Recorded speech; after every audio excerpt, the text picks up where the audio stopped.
إن الحمد لله نحمده ونستعينه ونستغفره ونعوذ بالله من شرور أنفسنا ومن سيئات أعمالنا من يهده الله فلا مضل له ومن يضلل فلا هادي له وأشهد أن لا إله إلا الله وحده لا شريك له وأشهد أن محمدا عبده ورسوله يا أيها الذين آمنوا اتقوا الله حق تقاته ولا تموتن إلا وأنتم مسلمون يا أيها الناس اتقوا ربكم الذي خلقكم من نفس واحدة وخلق منها زوجها وبث منهما رجالا كثيرا ونساء واتقوا الله الذي تساءلون به والأرحام إن الله كان عليكم رقيبا يا أيها الذين آمنوا اتقوا الله وقولوا قولا سديدا يصلح لكم أعمالكم ويغفر لكم ذنوبكم ومن يطع الله ورسوله فقد فاز فوزا عظيما أما بعد فإن أصدق الحديث كتاب الله وخير الهدي هدي محمد صلى الله عليه وسلم وشر الأمور محدثاتها وكل محدثة بدعة وكل بدعة ضلالة وكل ضلالة في النار. ഏറെ സ്നേഹാദരണീയരായ സഹോദരി സഹോദരന്മാരെ, അല്ലാഹു റബ്ബുൽ ഇസ്സത്തിനെ സൂക്ഷിച്ചുകൊണ്ട് ജീവിക്കണമേ എന്ന് ആദ്യമായി എന്നെയും നിങ്ങളെയും ഓർമ്മപ്പെടുത്തുകയാണ്, വസിയ്യത്ത് ചെയ്യുകയാണ്.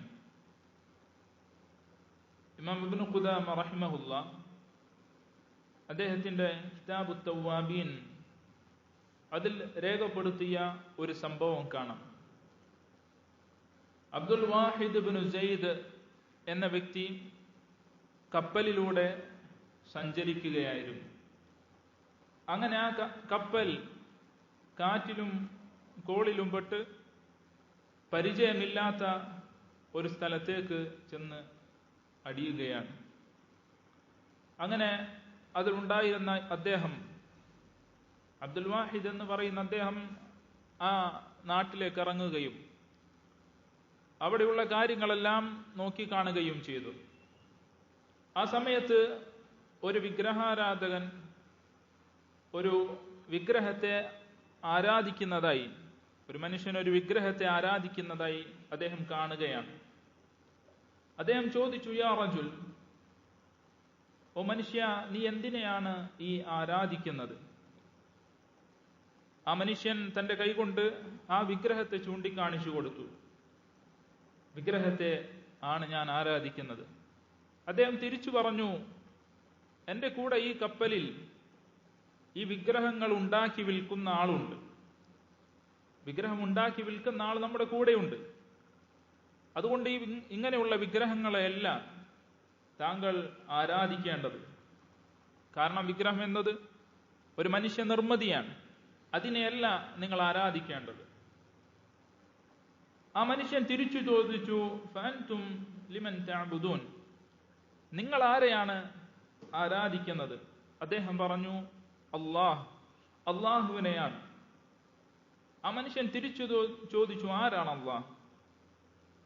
ഇദ്ദേഹം മറുപടി പറഞ്ഞു, അവൻ ഉപരിയിലാണ്, ആകാശത്തിലാണ്, അവന്റെ അർശിന് മുകളിലാണ്. എന്നാൽ ഭൂമിയിൽ അവന്റെ അധികാരമുണ്ട്. ജീവിച്ചിരിക്കുന്ന ആളുകൾക്ക് മേലും മരണപ്പെട്ട ആളുകൾക്ക് മേലിലും അവന്റെ കൽപ്പനകൾ നടപ്പിലാക്കുന്നവനാണ് അവൻ. അങ്ങനെയുള്ള റബ്ബിനെയാണ് ഞങ്ങൾ ആരാധിക്കുന്നത്. ആ മനുഷ്യൻ തിരിച്ചു ചോദിച്ചു, വകൈഫ അലിംതും ലഹ്, നിങ്ങൾ എങ്ങനെയാണ് ആ റബ്ബിനെ, അള്ളാഹുവിനെ മനസ്സിലാക്കിയിട്ടുള്ളത്? അദ്ദേഹം പറഞ്ഞു, ഞങ്ങൾക്ക് ആ രാജാതിരാജനായ അല്ലാഹു തആല ഞങ്ങളിലേക്ക് ഒരു പ്രവാചകനെ നിയോഗിച്ചിട്ടുണ്ട്. ആ പ്രവാചകനാണ് ഞങ്ങൾക്ക് അള്ളാഹുവിനെ കുറിച്ച് പറഞ്ഞു നൽകിയിട്ടുള്ളത്. അദ്ദേഹം ചോദിച്ചു, എന്താണ് പ്രവാചകൻ ചെയ്തിട്ടുള്ളത്? അദ്ദേഹം മറുപടി പറഞ്ഞു, ആ പ്രവാചകൻ വരികയും ആ പ്രവാചകൻ അദ്ദേഹത്തിന് ഏൽപ്പിക്കപ്പെട്ട ആ ദൗത്യം, പ്രബോധനം എന്ന ദൗത്യം, റിസാലത്ത് എത്തിച്ചു കൊടുക്കുക എന്ന ദൗത്യം പൂർത്തീകരിക്കുകയും ചെയ്തു. അത് പൂർത്തീകരിച്ചതിന് ശേഷം ആ പ്രവാചകൻ അല്ലാഹു തആല തിരിച്ച് മരണപ്പെടുകയാണ് ചെയ്തിട്ടുള്ളത്. ആ പ്രവാചകൻ മരണപ്പെട്ടു പോവുകയാണ് ചെയ്തിട്ടുള്ളത്. അദ്ദേഹം തിരിച്ചു ചോദിച്ചു, ആ പ്രവാചകൻ എന്തെങ്കിലും ഒരു അടയാളം, എന്തെങ്കിലും നിങ്ങൾക്ക് വിട്ടേച്ചു പോയിട്ടുണ്ടോ? ഈ മനുഷ്യൻ മറുപടി പറഞ്ഞു, അതെ, ഞങ്ങൾക്ക് ആ രാജാതിരാജനായ അള്ളാഹുവിന്റെ പരിശുദ്ധ ഖുർആൻ വിട്ടേച്ചാണ് പോയിട്ടുള്ളത്. ഈ വിഗ്രഹാരാധ്യനായ ഈ മനുഷ്യൻ ചോദിച്ചു, എങ്കിൽ ആ വേദഗ്രന്ഥം ഒന്ന് എനിക്ക് കാണിച്ചു നൽകൂ, അതൊന്ന് വായിച്ചു നോക്കട്ടെ. അങ്ങനെ മുസ്ഹഫ് കൊണ്ടുവരപ്പെട്ടു. എന്നിട്ട് ആ മനുഷ്യന് മുസ്ഹഫ് കൊടുത്തു. അദ്ദേഹം തിരിച്ചു പറഞ്ഞു, എനിക്ക് ഈ മുസ്ഹഫ് ഇത് വായിക്കാൻ അറിയുകയില്ല, നിങ്ങൾ എനിക്ക് വായിച്ചു നൽകൂ. അപ്പോൾ അതിലുണ്ടായിരുന്ന ഒരാൾ ഖുർആനിലെ ഒരു സൂറത്ത് ഓതി നൽകുകയാണ്. സൂറത്ത് പാരായണം ആരംഭിച്ചത് മുതൽ ഇത് കേട്ടു നിന്ന ആ മനുഷ്യന്റെ 2 കണ്ണിൽ നിന്നും കണ്ണുനീര് വരികയാണ്. അദ്ദേഹം പറഞ്ഞു,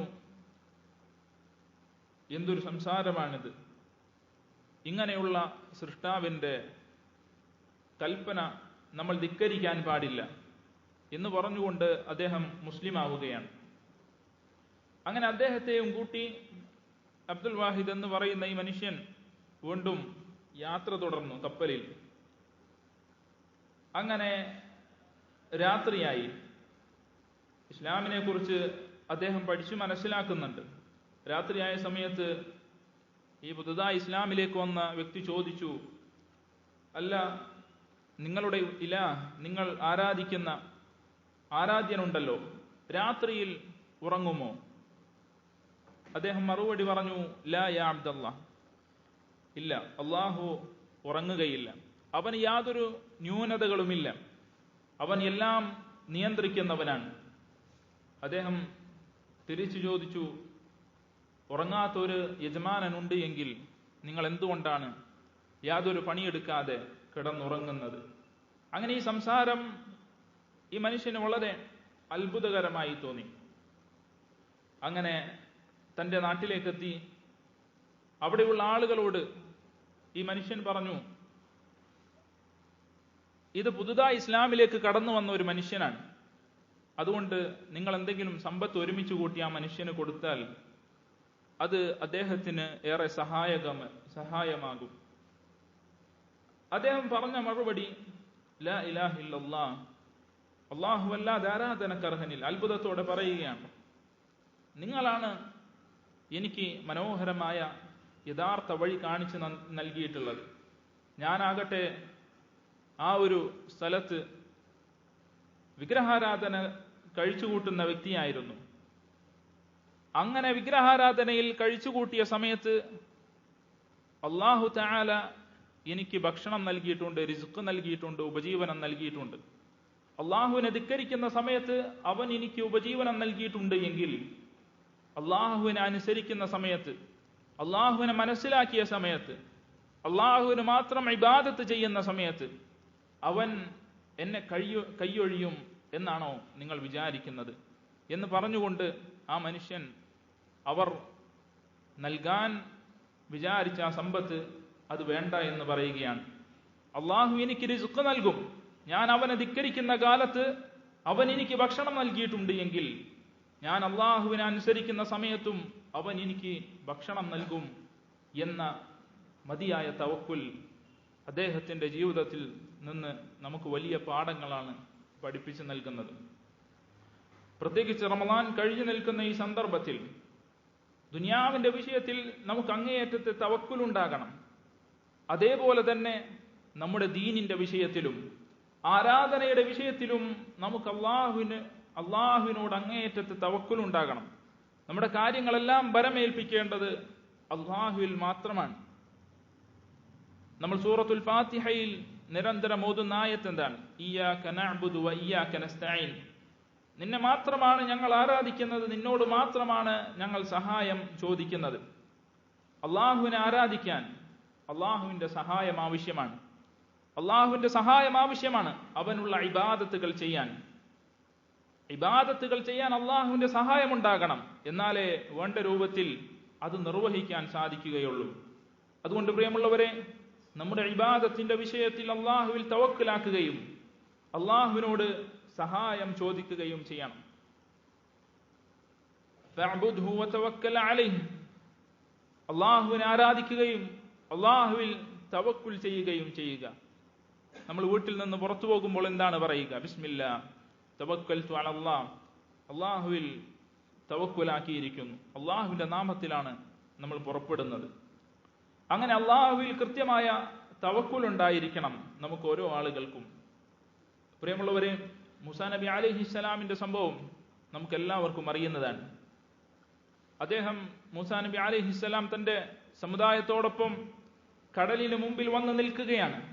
മുമ്പിൽ കടലാണ്, പിന്നിൽ ഏറ്റവും വലിയ അക്രമിയായ ഫിർഔനും കൂട്ടരും വരുന്നുണ്ട്. അവിടെ ഉണ്ടായിരുന്ന കുട്ടികളെ മുഴുവൻ കൊന്നു തീർത്ത ഫിർഔനും കൂട്ടരുമാണ് പിന്നിൽ വരുന്നത്. അവർ അഹങ്കാരത്തോടെ പറഞ്ഞു, ഇന്നാ ലമുദ്റകൂൻ, ഞങ്ങൾ എന്തുമായാലും മൂസയെയും സമൂഹത്തെയും പിടിക്കുന്നതാണ്. മൂസാ നബി അലൈഹിസ്സലാം അള്ളാഹുവിൽ അങ്ങേയറ്റത്തെ തവക്കുലുള്ള മൂസാ നബി അലൈഹിസ്സലാമിന്റെ മറുപടി എന്തായിരുന്നു? കല്ല, ഒരിക്കലുമില്ല. ഇന്ന മഅയ റബ്ബി സയഹ്ദീൻ, എന്റെ കൂടെ എന്റെ സൃഷ്ടാവുണ്ട്, എന്റെ രക്ഷിതാവുണ്ട്. സയഹ്ദീൻ, അവൻ എനിക്ക് വഴി കാണിക്കുന്നതാണ്. ഇതാണ് തവക്കുൽ.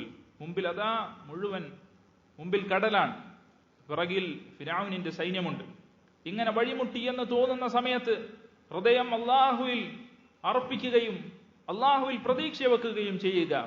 ഇതാണ് യഥാർത്ഥ തവക്കുൽ എന്ന് പറയുന്നത്. അല്ലാഹു തആല മൂസാ നബിക്ക് വഹി നൽകി വടികൊണ്ട് കടലിൽ അടിക്കാൻ.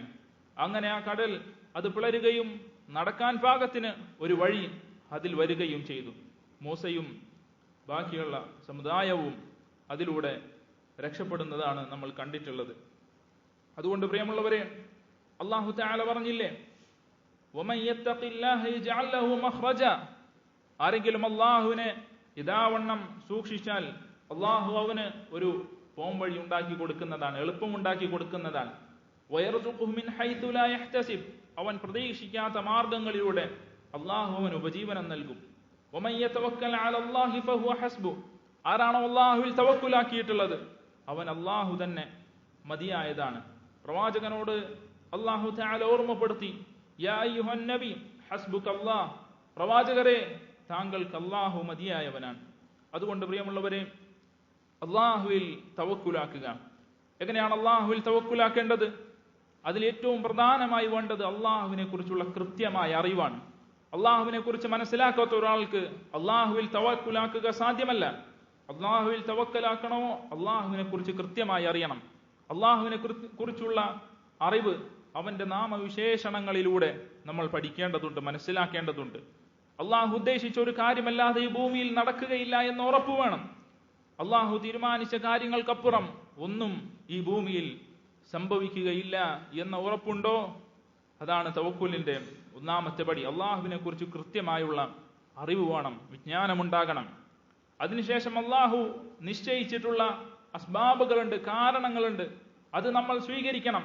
അതില്ലാതെ, കാരണങ്ങളില്ലാതെ വെറുതെ അള്ളാഹുവിൽ തവക്കുലാക്കി എന്ന് പറഞ്ഞുകൊണ്ട് കാര്യമില്ല. ഒരാൾക്ക് സമ്പത്തുണ്ടാകണോ, അള്ളാഹുവിൽ തവക്കുലാക്കുക, എന്നിട്ട് അസ്ബാബുകൾ, കാരണങ്ങൾ സ്വീകരിക്കുക. എന്തൊക്കെയാണ് കാരണങ്ങൾ? അവൻ ജോലി ചെയ്യണം, അല്ലെങ്കിൽ കച്ചവടം ചെയ്യണം, അങ്ങനെ പൈസ ഉണ്ടാകാനുള്ള മാർഗങ്ങൾ അവൻ സ്വീകരിക്കണം. അങ്ങനെ ഏതൊരു കാര്യത്തിലും അള്ളാഹുവിൽ അങ്ങേയറ്റത്തെ തവക്കുലുണ്ടാവുകയും ഹൃദയം അള്ളാഹുവിൽ അവലംബിക്കുകയും അള്ളാഹു നിശ്ചയിച്ചിട്ടുള്ള ഹലാലായ മാർഗങ്ങളിലൂടെ അത് തേടുകയും വേണം എന്ന് ഓർമ്മപ്പെടുത്തുകയാണ്. അഖൂലു മാ തസ്മഊൻ അസ്തഗ്ഫിറുല്ലാഹ ലീ വലക്കും വലിസായിരിൽ മുഅ്മിനീന മിൻ കുല്ലി ദംബിൻ ഫസ്തഗ്ഫിറൂഹു ഇന്നഹു ഹുവൽ ഗഫൂറുർ റഹീം.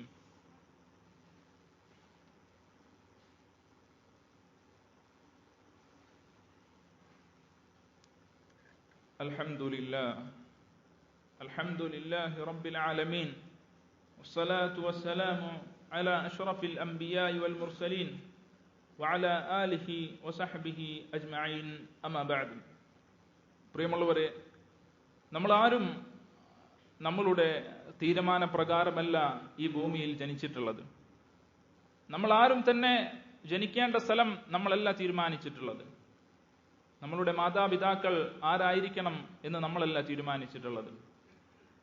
നമ്മൾ ഏത് സ്ഥലത്താണ് ജനിക്കേണ്ടത് എന്ന് നമ്മളല്ല തീരുമാനിച്ചിട്ടുള്ളത്. നമ്മുടെ ശരീരഘടന തീരുമാനിച്ചത് നമ്മളല്ല, മറിച്ച് അതെല്ലാം തീരുമാനിച്ച ഒരു സൃഷ്ടാവുണ്ട്. അവനാണ് ഈ കാണുന്ന ആകാശവും ഈ ഭൂമിയും സംവിധാനിച്ചിട്ടുള്ളത്. ആകാശം നിങ്ങൾ നോക്കിക്കണ്ടിട്ടില്ലേ? തൂണുകൾ കൂടാതെ ഇത്രയും വിസ്തീർണമായ മനോഹരമായ ആകാശം. അതിൽ സൂര്യനെയും ചന്ദ്രനെയും നക്ഷത്രങ്ങളെയും അവൻ നിശ്ചയിച്ചിരിക്കുന്നു. രാപ്പകലുകൾ മാറി മാറി അവൻ കൊണ്ടുവരുന്നു. ഇങ്ങനെ മനോഹരമായ ആകാശം സംവിധാനിച്ചവനാണവൻ. അതേപോലെ ഈ ഭൂമി നിങ്ങൾ കണ്ടിട്ടില്ലേ? ഇതിൽ സസ്യലതാദികളുണ്ട്, അതേപോലെ വൃക്ഷങ്ങളുണ്ട്, കോടാനുകോടി മനുഷ്യരുണ്ട്, ജന്തുജാലങ്ങളുണ്ട്, കടലുണ്ട്, മത്സ്യങ്ങളുണ്ട്. ഇങ്ങനെ ഇതെല്ലാം നിശ്ചയിച്ച ഒരു റബ്ബ് നമുക്കുണ്ട്. ആ റബ്ബിനെ മാത്രമേ നമ്മൾ ആരാധിക്കാൻ പാടുള്ളൂ, വിളിച്ചു പ്രാർത്ഥിക്കാൻ പാടുള്ളൂ. അവനോട് മാത്രമേ നമ്മൾ സഹായം ചോദിക്കാൻ പാടുള്ളൂ. അവനിൽ മാത്രമേ നമ്മൾ തവക്കുലാക്കാൻ പാടുള്ളൂ. അവനല്ലാത്ത യാതൊന്നിലും നമ്മൾ തവക്കുലാക്കാൻ പാടില്ല. പ്രിയമുള്ളവരെ, ഇങ്ങനെ നമ്മോട് അനുവാദം ചോദിക്കാതെ നമ്മെ സൃഷ്ടിച്ച ആ റബ്ബ് ഒരു ദിവസം നമ്മെ ഈ ലോകത്ത് നിന്ന് തിരിച്ചു വിളിക്കുന്നതാണ്. നമ്മുടെ മരണം തീരുമാനിക്കുന്നതാണ്. നമ്മോട് അനുവാദം ചോദിക്കുകയില്ല. അതാണ് അള്ളാഹു പറഞ്ഞത്, കുല്ലു നഫ്സിൻ ദാഇഖത്തുൽ മൗത്ത്. ഓരോ ആളുകളും മരണം ആസ്വദിക്കുന്നതാണ്. ഓരോ മനുഷ്യരും മരണം ആസ്വദിക്കുന്നതാണ്.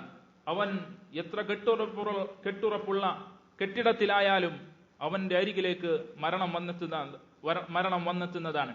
അന്ന് ഒരാളും നമ്മോട് അനുവാദം ചോദിക്കുകയില്ല. മരണം നമ്മുടെ ഡോർ മുട്ടിയിട്ടല്ല നമ്മിലേക്ക് കടന്നു വരിക, മറിച്ച് നമ്മൾ എപ്രകാരം ഈ ഭൂമിയിൽ ജനിച്ചുവോ അപ്രകാരം തന്നെ അല്ലാഹു തആല നമ്മെ മരിപ്പിക്കുന്നതാണ്. ആ മരണത്തിന് ശേഷം ഒരു ജീവിതം വരാനുണ്ട്. ഇന്ന് നിങ്ങൾ എപ്രകാരമാണോ ഏതുപോലെയാണോ ഉറക്കത്തിൽ നിന്ന് എഴുന്നേറ്റിട്ടുള്ളത്, അതേപോലെ അല്ലാഹു തആല നാളെ മരണത്തിന് ശേഷം നമ്മെ ഉയർത്തെഴുന്നേൽപ്പിക്കുന്നതാണ്. എന്നിട്ടോ നമ്മൾ ചെയ്തിട്ടുള്ള ഓരോ പ്രവർത്തനങ്ങൾക്കും കൃത്യമായ പ്രതിഫലം. നന്മയാണോ ചെയ്തിട്ടുള്ളത് അതിന് നന്മ, നമ്മൾ ചെയ്തിട്ടുള്ളത് തിന്മയാണോ അതിനുള്ള ശിക്ഷയും അള്ളാഹു നാളെ പരലോകത്ത് ഒരുക്കി വെച്ചിട്ടുണ്ട്. അതിൽ യാതൊരു സംശയവുമില്ല. ഈ ആകാശഭൂമികൾ സംവിധാനിച്ചവന് ഒരു തവണ മരിപ്പിച്ചതിന് ശേഷം രണ്ടാമത് ജീവിപ്പിക്കുക എന്നത് ഏറെ എളുപ്പമാണ്. ആദ്യം സൃഷ്ടിക്കാനാണോ പ്രയാസം? അതല്ല, രണ്ടാമത് സൃഷ്ടിക്കാനാണോ? ആദ്യം അതാ നമ്മെ അള്ളാഹു സൃഷ്ടിച്ചിരിക്കുന്നു. രണ്ടാമത് അള്ളാഹുവിന് നമ്മെ ഒന്നുകൂടെ സൃഷ്ടിക്കുക എന്നത് ഏറെ എളുപ്പമുള്ള സംഗതിയാണ്. അതുകൊണ്ട് പ്രിയമുള്ളവരെ, നമ്മൾ ചെയ്യുന്ന ഓരോ പ്രവർത്തനങ്ങൾക്കും കണക്ക് പറയേണ്ട ഒരു ദിവസം വരാനുണ്ട്. ആ ദിവസത്തെ നമ്മൾ സൂക്ഷിക്കണം. അള്ളാഹു പറഞ്ഞില്ലേ, ഫഅമ്മാ മൻ സഖുലത് മവാസീനു, ആരുടെ നന്മയുടെ തുലാസാണോ അന്ന് ഖനം തൂങ്ങുന്നത്, ഫഹുവ ഫീ ഈശത്തിർ റാദിയ, അവൻ ഏറ്റവും നല്ല ജീവിതത്തിലായിരിക്കും. വമൻ ഖഫത് മവാസീനു, ആരുടെ നന്മയുടെ തുലാസാണോ ഖനം കുറഞ്ഞു പോകുന്നത്, ഫഉമ്മുഹു ഹാവിയ, അവന്റെ സങ്കേതം ഹാവിയയാണ്. ഹാവിയ എന്നാൽ എന്താണെന്ന് നിനക്കറിയുമോ? അത് കത്തിജ്വലിക്കുന്ന നരകമാണ്.